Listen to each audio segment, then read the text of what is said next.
Hello, can I get your attention? And also, please be careful of the entrance of the parking lot. We don't want anybody to get hurt. My name is Tina Valentin Aguirre.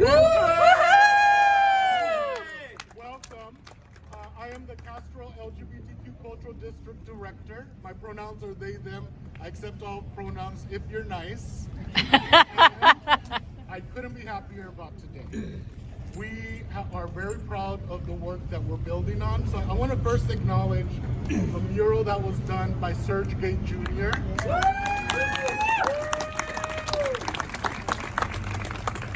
It represents the first mural that features Black women, queer and trans Black women. And we are so proud to have commissioned that art. As the district, we paid them that we paid for the art.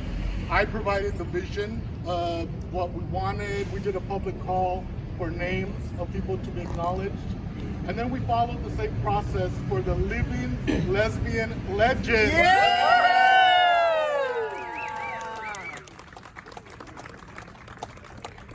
A little bit about the district, and then we'll jump into the mural. So the district is one of 10 cultural districts in San Francisco. We are supported with funding by the city. All of you support the district by being here.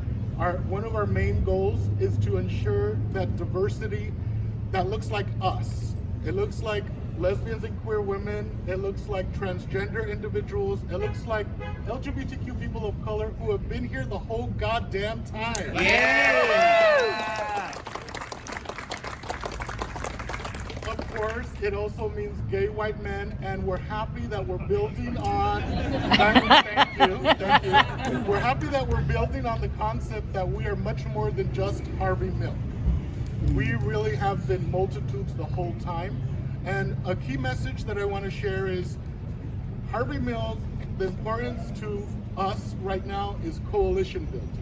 What Harvey did in terms of coalition building with the left, radical lesbians, gay liberation fronts, labor, people of color, it's very relevant now more than ever.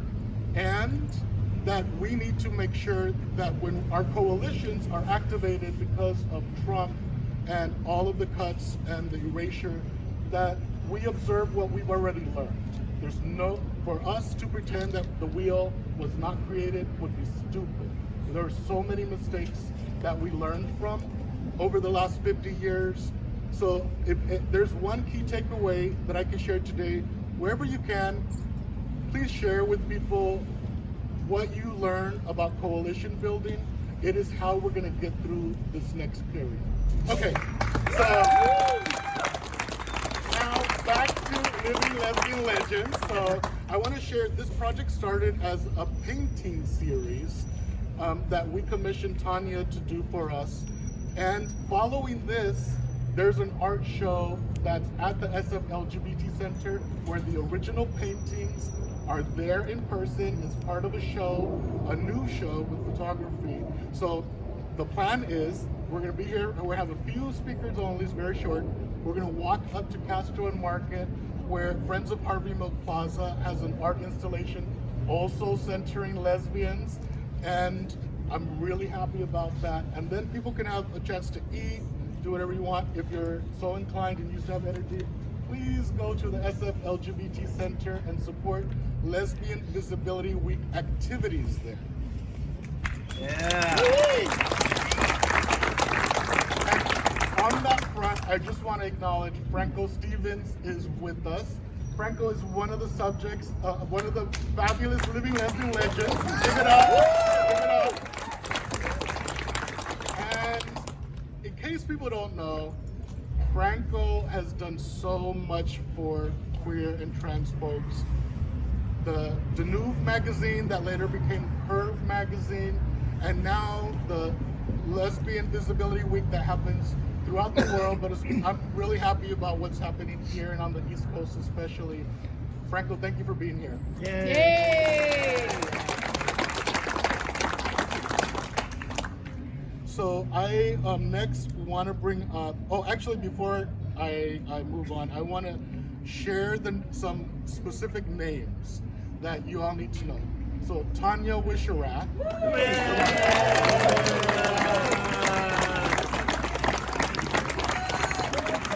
You're coming up. So after we have a few speakers, we're gonna have everybody who's in the mural come up and we're gonna do a photo opportunity. So right now I'm just gonna mention your names so that everybody knows who's in the mural. Lenore Chinn. Yeah. Lee Crow. Yay! You wanna come on out? Come on out. Jeanette Jean-Dianco Lazam. Jeanette is over there and will be here for the photo opportunity. And, excuse me, Jewel Gomez. I know Jewel is here. Yes. Marga Gomez.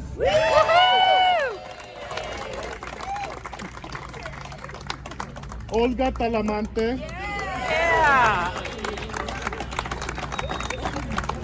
And unfortunately, Ruth Villaseñor is not with us today. She's in Mexico and she sends her regards, but I want to just acknowledge Ruth Villaseñor.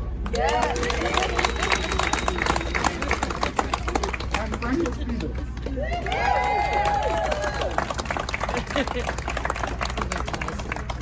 Jeanette. Thank you.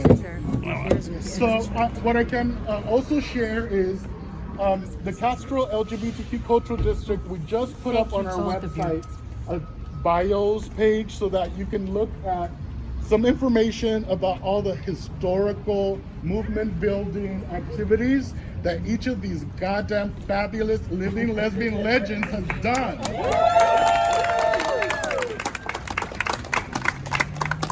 Okay, so next I'm gonna introduce Jen Reck, Dr. Jen Reck, sociologist at San Francisco State, my esteemed colleague with the Castro LGBTQ Cultural District as our executive co-chair. Jen. Hi everyone, thank you so much for being here. It's really amazing to see everyone here in this space, and it reminds me of the time that we all gathered for the opening of this art show at Queer Arts Featured, and just the ways in which taking up space, especially in this neighborhood, as mostly queer women, is a revolutionary act still. And so, you know, thinking about just kind of what we're experiencing right now, I'm reminded that we have to really grab on to the wins that we've accomplished. This is a win right now, today, right now. This mural is a win. This mural is a win. But the thing is that these wins don't come just out of nowhere, right? They come from a lot of hard work, and they come from a lot of intentionality. And I think that's something that I really appreciate about this amazing, beautiful artwork that's representing such important people in our community, is that this was created because there was an intentional choice to center queer women and to do so in this mural. And so just something to think about, as Tina said, hey, check out all the information about these amazing women on our website. If you don't know much about them, you should. And you should do that work, right? Because we have so much debt to pay to this amazing group of women who have done so much political and activist and art work in our community. And they have been pushing the envelope for years and are continuing to do so. And that's why they're living lesbian legends. And I just want to thank you all for the work you've done and continue to do.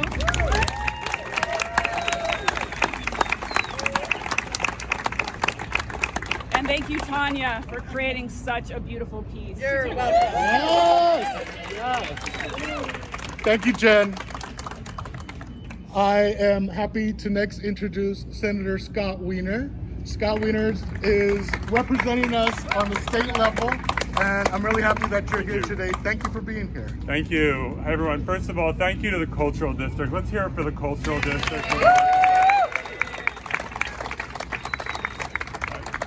You know, I've lived in this neighborhood for 28 years, and I've seen some of the ebbs and flows, and we've, over the last number of years, so many people, we've been working hard to try to make sure that everyone knows, in addition to we want queer people to be able to be here and live here and all that. And we want to make sure that everyone who comes here knows what this neighborhood is and that it belongs in so many ways, not exclusively to our community, but in many ways to our community, to all of our community. And so this is just amazing. This is so beautiful. Congratulations and thank you to all of you for your leadership in so many ways. Frank, I remember one of the first people I met in San Francisco when I got involved with the LGBTQ community center that we were building. So thank you for your incredible work. You know, I came of age as a gay man in the 1980s when I was just sort of struggling and admitting to myself who I was during a mass die-off of gay men and trans people and other folks. And in my family, I didn't even know any gay men. All I knew were lesbians because I had an aunt on one side was a lesbian, an older cousin on another side, and their partners. And so our family was full. We just had lesbians all around all the time. And I literally knew zero gay men. And so for me, that was my launch into the community. And I also saw how lesbians stepped up for gay men as gay men were getting sick and dying. And I saw how my aunt was, as they called back then, an AIDS buddy. And then she was an AIDS buddy to people who were dying of HIV in prison. And I just saw the work and the dedication and the passion, because we know in our society so much work falls to women, and it's not fair. Men need to pick up the slack a lot of times because we don't do everything that we should be doing, and I think lesbians have been so much of the backbone of this community for so long and have not always gotten the recognition that has been earned 1,000 times over. And so thank you to everyone who was responsible for this, for the Cultural District, and to our amazing leaders for everything that you do. I have a certificate of recognition. Yay!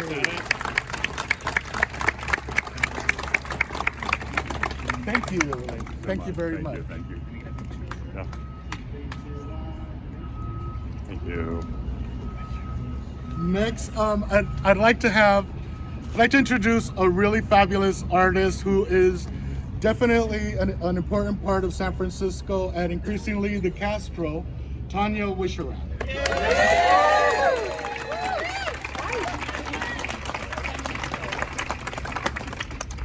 Just very quickly, I had the opportunity to meet some of these people when I was in my 20s, and it was a privilege, and they were my heroes. And in this project and getting to work on the portraits, I got to meet and research so much more about the people that I knew, and then more about people that I didn't know, and I gained a whole nother level of respect and am newly inspired even more after this project. So it was really personal for me, and I hope that you love the art and like looking at it because it's permanent. So. Yeah.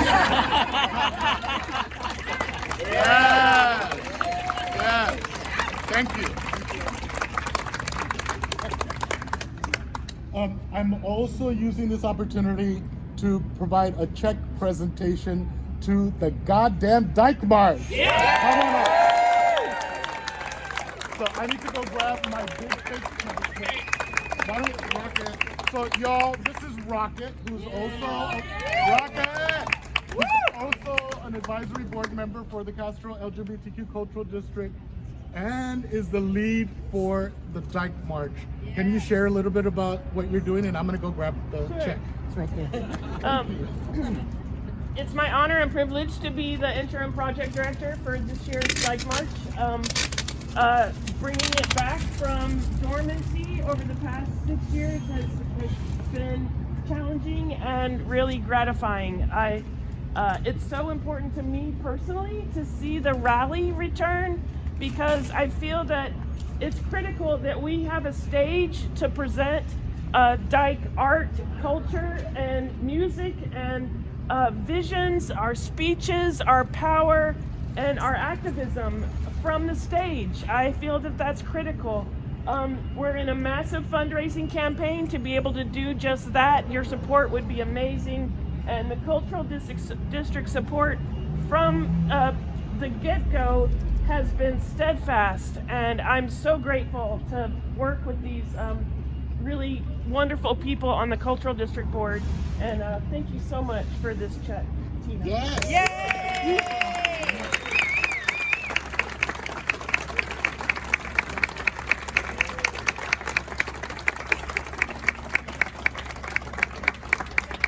Okay, let me see. I think that ends what I had planned, but I'm gonna check really quick. It's a big deal. We're gonna do a quick photo op, and let's see if we can crunch in maybe.